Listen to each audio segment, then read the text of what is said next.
Bond for Life is a film about my time as a Bond fan, and it covers the last 20 years from the time I saw my first Bond film, GoldenEye, in 1996, and it will take you through the years until we arrive in 2015. The film will begin with scenes from the Royal World premiere of Bond 24, and it will finish with it. In between you have the last 20 years of my experiences in the Bond world, and just in the recent 3 or 4 years I got really active in the Bond world. Before that I was just a fan of the films and the music, but what you will see in the full-length feature film is that there are many connections between me and the Bond world. It's either places I visited in the past or have recently visited, and there are also some family connections between myself and Ian Fleming and James Bond. So it's interesting to explore these aspects and put them in the film, and you will hear friends and family talk about me, friends from the Bond world. My closest friends will say something about me, which at the moment I'm a bit afraid of. Don't know what they're gonna say. Everything is unscripted. There has never been a script from the early beginning. Started filming in February. I don't want there to be a script because I want everything to be natural as it can possibly be. You will see me in my daily life. You will see some scenes from the job that I do as an English teacher, and I hope everybody else can just act naturally when there's a camera around. By now, everything looks good, so we're just going to continue like that. Production really started in March this year, 2014, when I got the new Panasonic Lumix camera. I was really watching a lot of product reviews on YouTube, and I read through a lot of stuff because I didn't want to have a handheld normal camcorder because of course they can all record HD, but I wanted something that can take photos as well. And in some places, like for example London, it is not always permitted to photograph buildings or people, so it's better that you look like a normal tourist with a camera instead of a camcorder. Everybody knows you're recording video clips, so here it's not that obvious, and the budget is not that big, so I needed a budget option. Also for the audio equipment, which I bought 2 weeks later after the camera, I think. It's all a bit on a budget, but I do the best I can to make the film look good, and by now it's okay. From what I've seen and what I have edited already, it looks pretty good. On April 12th I went to Frankfurt in the middle of Germany for the foundation meeting of the new James Bond Club Germany, which is very nice because it's an iconic part of the German Bond fan history, because we haven't had a club for 6 years now. The last one had to sadly close its doors in 2008. Now we have a totally new club which is in the making and in the build-up, and gonna organize a lot of events that I can cover with my camera, hopefully, which will in the end add up to the film's value, I think. And everybody was just great. Nobody had reservations about being on camera, being in the film.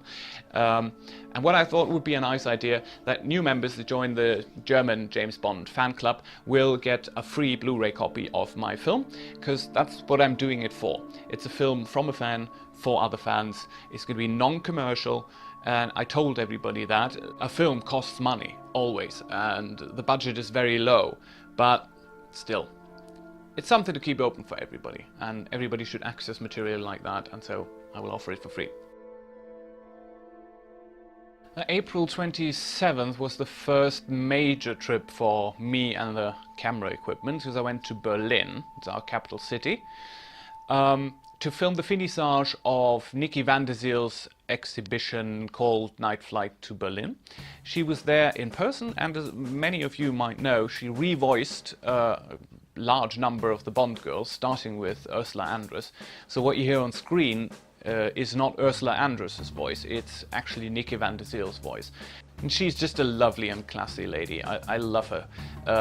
We first met last year at a cinema event From Russia with Love here in my hometown Braunschweig, which Denny Morgenstern organized.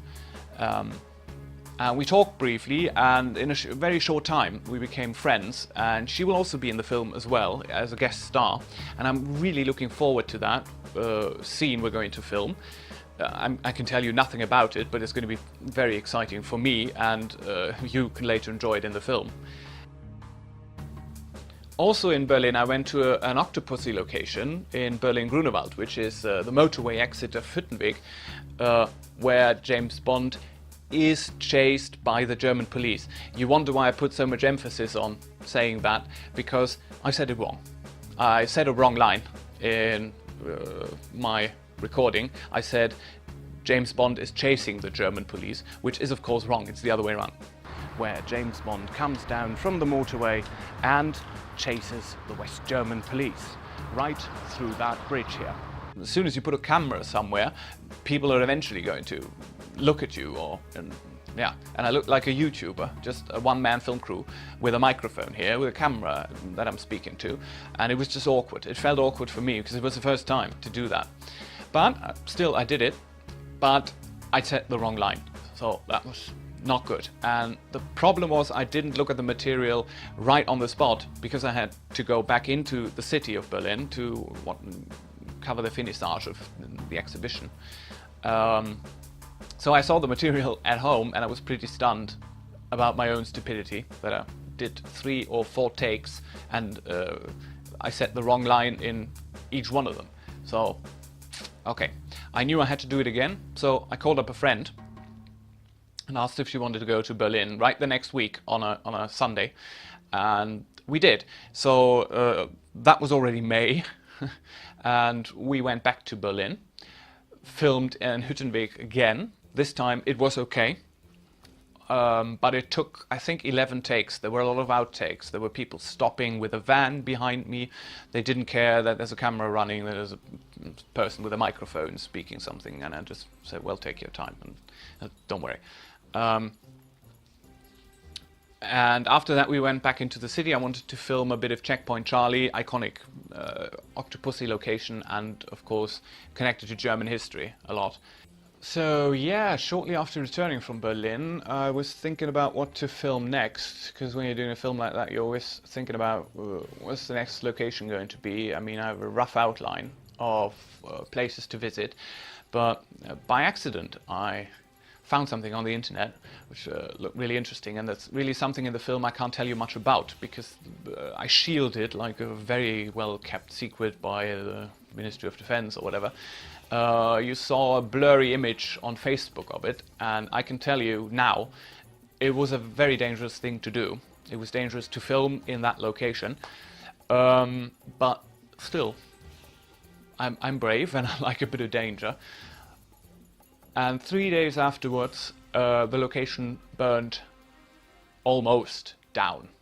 So that was going through the newspapers here, and we were pretty amazed, because 3 days before we were there, and suddenly it was a crime scene, and now still is. 2 months after that, it's still a crime scene, and nobody's allowed to go in there. So, but you're going to see in the making of what that really is about. In May, there was of course my birthday, the 25th of May, for people who don't know, and I had a lovely birthday cake, a James Bond birthday cake, prepared by my best friend, which took a long time to do, so that was a highlight. So it will end up in the film, definitely. We went to a bit of location shooting in Braunschweig, night and day, and that was where I first realized that the Panasonic Lumix camera has a bit of problems with darkness. You can't film in total darkness, and I don't want to buy a video light, so you won't see much dark scenes in the film. Not many night shots, especially if there's not much light, because the camera just can't handle it. In June it was a bit quiet, no location shooting. I did favorites segments where I speak about my favorite elements of the Bond films, like car, location, music.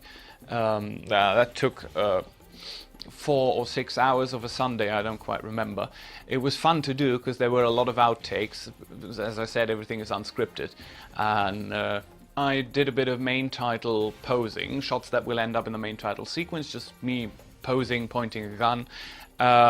Worked in After Effects to give it a bit of a gritty look, and Yeah, that took quite some work because I'm not familiar with it, with After Effects.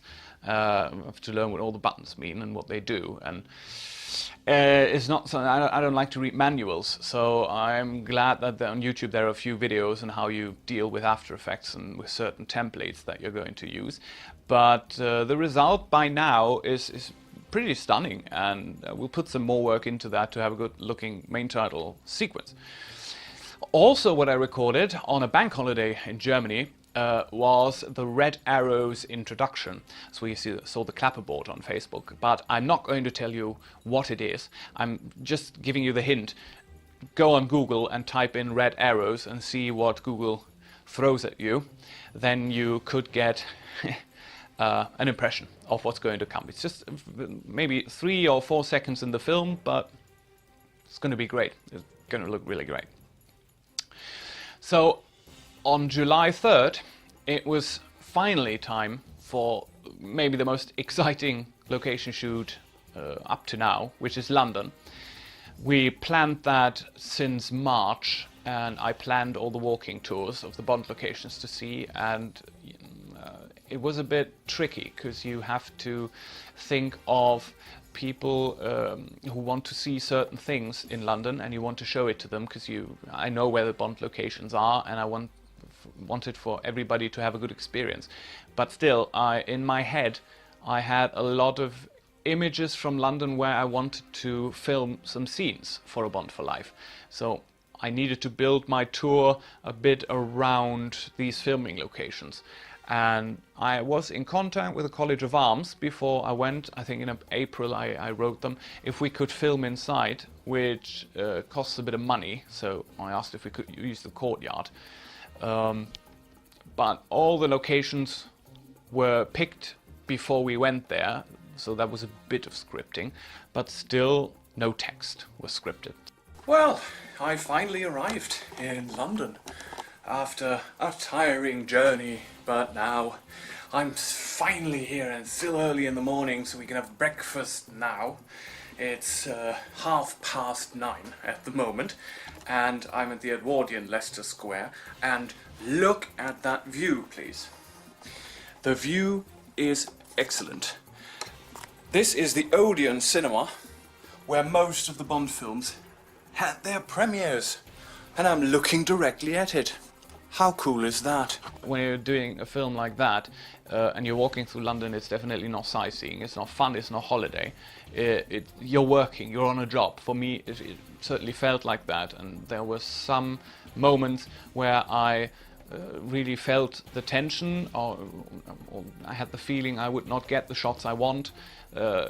Establishing shots, interviews and everything, you have to think in advance, what are you going to do next and where are you going to do it, which is stressful. And London, these 4 days, was a stressful environment because there were a lot of people, a lot of tourists. There was the Tour de France, which was not a problem for us, but generally there were more people. Also in restaurants, and it got very, very loud, and there was music, and it was a very high stress level for me.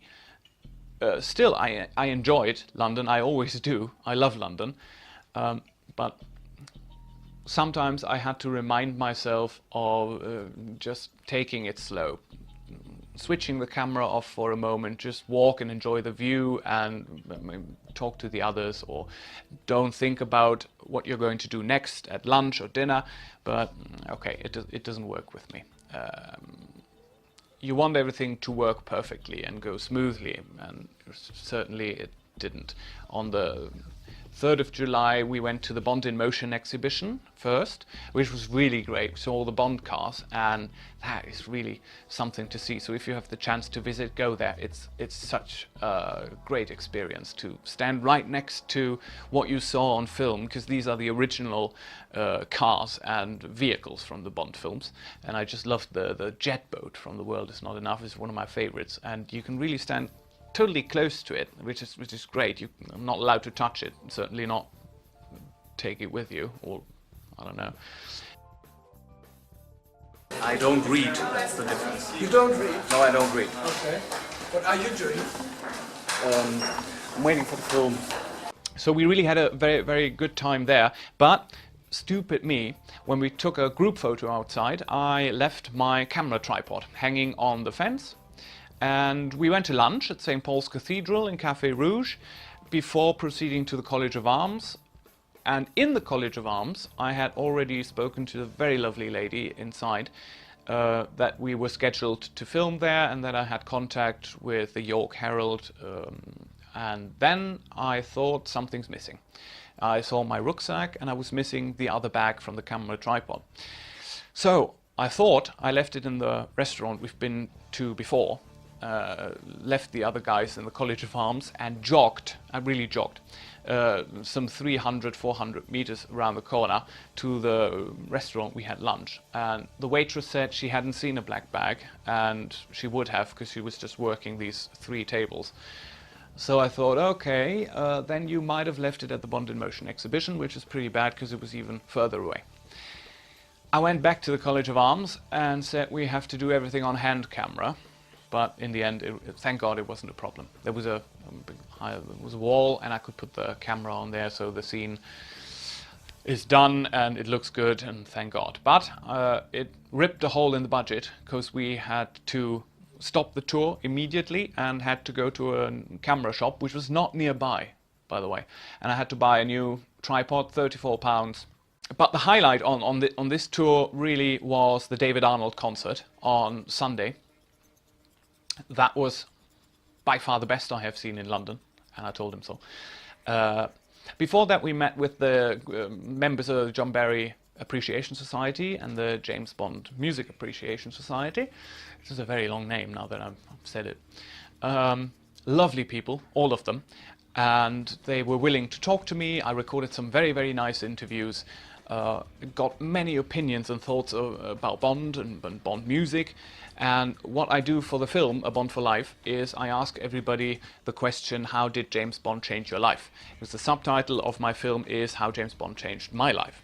So everybody answered that question, and it's really interesting what you get out of it in the interviews. And this will go into the final film, so you have not just my opinion and not a selfish film, you have others answering the same question that I asked myself before I started filming and found the subtitle for my film. Yeah, we took a group photo, which was really fun, because after that everybody wanted to leave, and I just sort of pushed them back and said, we're going to record a scene for the film. Again, it was unscripted, but it had somehow to look natural. Could I just have you stay there for a moment? Because we're going to have for the film. What I need you to do is, I'm just going to say a small line, and then if everybody could... Not pick my nostril. No. No, I can't say that. I'm gonna ask, who's our favourite composer? Would be nice if not everybody screams a different name. So we should say John Barry or David Arnold, either one of them. No, the first one will do, thank you. It's fun that everybody joined in. I just loved that part, and I don't know how I'm going to use it, but it's definitely either going to be in the trailer or in the final film. But it was really great, and thanks again to everybody who was there and who's ever seen the video, from all of you guys. Love you, thank you very much, great job. I hope to see you again very soon. So from my previous visits in London, I know that you sometimes accidentally or on purpose meet famous people. So in the bar at the Royal Festival Hall, I was wondering why people took photographs of a couple standing at the bar. And I asked somebody standing next to me who that is, and they said it's the producer of the TV series Sherlock, the modern version, with Benedict Cumberbatch. So my best friend, Sarah, hello to you, is a Sherlockian since many months. And I thought this would be a great idea to send a greeting to Germany and just put the camera into position and asked them, and yeah, they did, and it was so friendly and so nice of them. Hello, Sarah. I'm here. You won't believe who I've just met. These two lovely people are the producers of Sherlock, your favourite series, and I just want to say hello to you and send a warm greeting to Germany. Hello. hello. The name's Sarah. Sarah. Hello, Sarah. Very good to almost meet you. And just to make it even more exciting, little Sherlock is here. Oh, There he no. There he is. There he is. Yeah. Almost Benedict Cumberbatch. There we go. Can you tease her about the next season? No. No. But it's coming. Yeah, there will be one. Yeah. That's enough for her. All right. She's Cool. going to flip out. Thank you so much. Thank you. Cheers. The David Arnold concert certainly was a highlight of this trip to London and to the location filming in London, because it was the first time for me that I actually heard his music performed in a concert with an orchestra, when it's not on a CD. And it was his concert debut with a 75-piece orchestra. David McAlmond was a guest star to sing. And I had written to David Arnold before on Facebook, I think it was in April or something, asking him if he would be willing to do an interview with me, very, very short, very briefly. After the concert, I was just trying my luck. If he would be interested to do that as a non-commercial film from a Bond fan for Bond fans. And he said yes. He said, sure, find me after the show. Which is normally at the artist's entrance, and I already know where it is from the Don Black concert last year. So after the concert, we went there. All the Barry and Arnold and Bond fans were lined up in a very nice queue, shielding me because I was the first in line. But I knew they would be pushing once David Arnold came out. And that's where I ran into the second famous person of the evening, which was Mark Gatiss, plays Mycroft Holmes in the modern adaptation of Sherlock, and also produces the series and writes it. And of course, I just switched on the camera and thought, record even another greeting for my best friend Sarah, and he did it, and it was just so great to stand next to a star like that. Hello, Sarah. Send a greeting. Hello, Sarah. I was going to say Auf Wiedersehen. What's hello? Oh, you speak German? No. But Auf Wiedersehen. Yeah. It's goodbye. Hello, Sarah. Goodbye. Hello. Thank you so much. Have a nice night. Don Black later came and walked through the queue, and although his wife wanted to really take him away to go home because it was going to midnight, and I quickly talked to him. Famous lyricist, Don Black, worked with David Arnold on The World Is Not Enough, and he wrote Thunderball and a lot of stuff, so you're going to see what I talked to him about in the film and what he answered me. So, sorry, this is just a tease. And yeah, then David Arnold came. It was 10 to midnight, something like that, and of course everybody was pushing forward, taking photographs with their camera phones and everything. There were flashes everywhere, and I was just thinking about, okay, the light is not good here. It's total darkness, basically. For the camera, this is never a good situation, and I had to do something about this, and it was a 50-50 chance. Try to push him back into the building, try to ask him if we can do the interview inside. What I thought he would say was no, because I saw the line of people. It was really a lot. It must have been around 25, 30 people. And no, he actually said, yes, just take your camera tripod inside and I will deal with the crowd, and then we can do your interview. And he was very, very friendly. So yeah, I went into the artist's entrance of the Royal Festival Hall, put my camera there, and it really took an hour, almost an hour. Might have been 3/4 of an hour, but I don't know, it certainly felt like an hour. But he dealt with everybody, nice and totally professional. He was taking photos, he was signing CDs and chatting to people, but it really took a long time, and he was sort of standing in the corner, and I was waiting inside, watching everything and filming a bit. When he came back in to do the interview with me, it was midnight, something like that, and everybody was pretty exhausted. Certainly saw it in the faces. It had been a long day for all of us, but I felt really honored that he gave me these 5 minutes of his time to answer my funny questions. Great, and that was actually the first time since I started filming A Bond for Life that I didn't say anything wrong or there was any kind of outtake. So I was glad that went well, and it was just one of these moments, you know. And London is full of moments, especially when you're making a film and you're looking for motives, and there are so many things happening. Tourists might not even see because they're looking at sites. They're busy looking at sites, taking photographs of I don't know, House of Parliament and Queen Elizabeth Tower and Buckingham Palace. But when you just take a moment to relax and look around you, you end up with situations like a spontaneous clapping flash mob to the music of a street artist, or just squirrels in the park, or ultimately an interview with David Arnold. It's just a wonderful city to do a film in, and I returned with a lot of material which is very, very good. At the moment there is no need to go back, but I surely will. Many people ask me, can we see some footage from the film? I know Marcos from Brazil, James Bond Brazil, hello to you, asked for a teaser trailer or a proper trailer. It's still a bit early for that because you sort of start releasing teaser trailers half a year before the film is going to be released.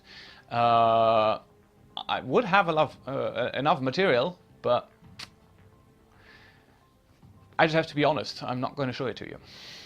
That's a simple explanation. I'm going to wait until it really looks good. I want something that is good looking, and probably the best thing about this film is that everybody helps me to do it, and in the end to complete it. Friends, family, people I've met on my journeys, and other Bond fans and members of the James Bond Club Germany. We will have a great time together until the film finishes, and I really appreciate all the help from fans from across the world to make this film really, really special. And I have high hopes for that.